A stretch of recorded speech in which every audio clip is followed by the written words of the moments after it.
ایک आदमी मसलन किसी से कहे ये मेरा बेहतरीन दोस्त है और उसके थप्पड़ मार दे, और बोले ये मेरा बदतरीन दुश्मन है और उसके सामने बेहतरीन जनाब कोल्ड ड्रिंक रख दे, उसके सामने जूस उसको पेश कर दे। ये बोले ये मेरा दोस्त है और उसके कपड़े फाड़ दे। ये बोले कि ये मेरा दुश्मन है और उसको बेहतरीन लिबास उसको तोहफे में दे दे। तो बताइए कि इसके कहने का एतबार होगा, इसके करने का एतबार होगा? लोग यही कहेंगे कि भाई साहब जो सलूक आप इसके साथ कर रहे हैं ना, उससे तो नहीं लगता कि आप इसको दोस्त समझते हैं, और जो आप इसके साथ कर रहे हैं उससे तो नहीं लगता कि आप इसको दुश्मन समझ रहे हैं। अब बात यह है, हम कहते हैं कि खुदा हमारा दोस्त है, शैतान हमारा दुश्मन है। अजान होती है, खुदा का मुनादी निदा करता है और नमाज की तरफ, शैतान कहता ना जाना, हम कहते ठीक है जो तू कहता वो करेंगे। तो कहना शैतान का मानते हैं, दोस्ती के दावे खुदा के साथ करते हैं। तो जो बात कही जा रही है बेसिकली वो हमारा ईमान होता है, जिसे हम अपनी जबान से बयान करते हैं। हम अपनी जबान से कहते हैं जी हमारा ईमान है, खुदा हमारा दोस्त है, हम खुदा के यानी हम खुदा हमारा वाली है, खुदा हमारा मालिक है, खालिक है, राज़िक है। लेकिन उसके साथ उसके तकाजे भी, ये तो अल्लाह ताला का हमारे ऊपर करोड़ करोड़ करम है कि वो हमारे दिल में मौजूद वो एक मिस्काल ज़र्रतिन मिन ईमानिन वाला जो ईमान है, उसके ऊपर भी हमें फरमाता है कि हमेशा की जहन्नम से तुम्हें बचा ही लूंगा, हमेशा की जहन्नम से तुम्हें पनाह दे ही दूंगा, वो मिस्काल ज़र्रतिन मिन ईमानिन की वजह से। वरना अगर अल्लाह ताला क्राइटेरिया वही रख देता कि जो दिल में रखते हो और जबान से बोलते हो करके भी दिखाओगे तो मानेंगे, वरना नहीं मानते।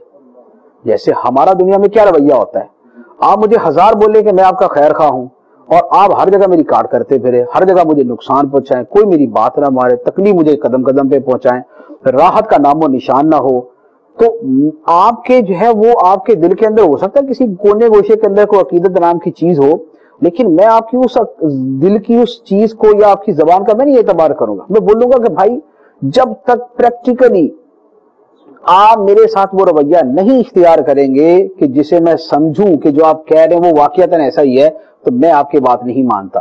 लेकिन अल्लाह ताला हमारे साथ ये मामला नहीं फरमाता। उसने अपनी रहमत से, अपने करम से हमारे साथ ये रखा है कि दिल के अंदर अगर वो जर्रा बराबर भी ईमान मौजूद है, जो ईमान फी नफ्सी ही सही है वो मौजूद है, तो याफू अन कसीर, कसीर को माफ कर देता है, कलील पर हमें बख्श देता है और कसीर को माफ फरमा देता है। बहुत थोड़े के ऊपर पकड़ करता है, बहुत थोड़ी पकड़ करता है, लेकिन कसीर को हमारे माफ कर देता है।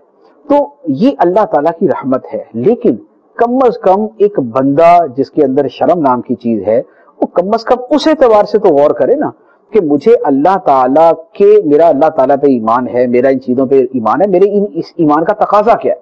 हमारा ईमान है कि अल्लाह ताला हमें देखता है, हर वक्त देख रहा है, तो इसका कोई तकाजा है? इसका सिंपल तकाजा यह है कि जब खुदा हमें हर वक्त देख रहा है तो फिर हम बेहयाई का इर्तिकाब ना करें, हम जो है वो तन्हाई के अंदर भी गुनाह ना करें। लेकिन क्या ईमान के इस तकाजे को हम पूरा करते हैं? हम, अल्लाह ताला हमारे दिल की बातें जानता है, हमारी आंखों की खयानतों को जानता है, जो दुनिया में कोई नहीं जान रहा कि मैं किस नजर से किसको देख रहा हूं, लेकिन अल्लाह ताला जानता है कि ये बंदा किस नजर से किसको देख रहा है, इसके दिल में क्या ख्यालात गुजर रहे हैं, लोग नहीं जानते लेकिन अल्लाह ताला जानता है। यअलमु खाइनतल आयुन वमा तुख्फी सुदूर, वो जानता है आंखों की खयानतें और जो दिलों में छुपा हुआ है, वमा तुख्फी सुदूर, जो दिलों में छुपा हुआ खुदा उसे जानता है। अब जब हमारा ईमान है तो इसका तकाजा ये है कि फिर हमारे दिलों में जो छुपा है वो गलत ना हो, वो अच्छा ही हो, हमारी आंखें खयानत का इर्तिकाब ना करें। जब हमारा ईमान है इन्नल्लाह ला यख्फा अलैहि शैउन फिल अर्दि वला फिस समा, अल्लाह पे आसमानों जमीन में कोई शय पोशीदा नहीं है, तो फिर उसका तकाजा ये है कि तन्हाई है या महफिल है, खलवत है या जलवत है, प्राइवेसी है या लोगों के साथ बैठे हुए हैं, किसी भी सूरत में फिर उसकी नाफरमानी का इर्तिकाब ना किया जाए।